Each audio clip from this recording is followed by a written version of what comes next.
ఎవడ్రా యుఎస్ లో దోమలు ఉండవని చెప్పింది? నరికే అల్వాన్ని.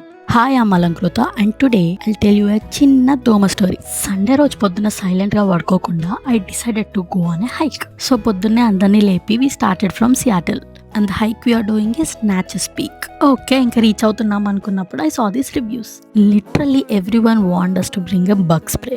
బట్ అప్పటికే మేము నేషనల్ పార్క్ లో ఎంటర్ అయిపోయాము అండ్ ఇండియాలో మనం చూడని దోమల అన్న బల్పుతో వి స్టార్టెడ్. హైక్ స్టార్ట్ అయింది. ఒక 1 మైల్ వరకు బేర్లీ 2-3 దోమలు కూడా లేకుండా ఈ తెల్లోళ్ళు ఊరికే టెన్షన్ పడతానని అనుకున్నా. అప్పుడు వచ్చాయి. కట్టప్ప సమరశంకం పూరించు అనగానే ఆర్మీ మొత్తం దిగినట్టు ఎక్కడ చూసినా దోమలే. ఎలాగోలా ఒక్క ఒడమస్ దొరకబడితే డిక్కీ పల్సిన దోమలు వచ్చి ఒడమస్ మీద డాన్స్ చేసాయి. ఇంత దొడ్డు ఉన్నాయి దోమలు. సరే, ఎలాగో ఇంత దూరం వచ్చాం, వ్యూ కూడా బాగుందని ఒక్క ఫోటో దిగడానికి ట్రై చేస్తే ఆ ఫోటోలో కూడా వదిలేదు నన్ను దోమలు. ఇంకా సేపు ఉంటే ఎక్కడ మలేరియా వచ్చిపోతానో అని స్టార్టెడ్ బ్యాక్. Okay, bye.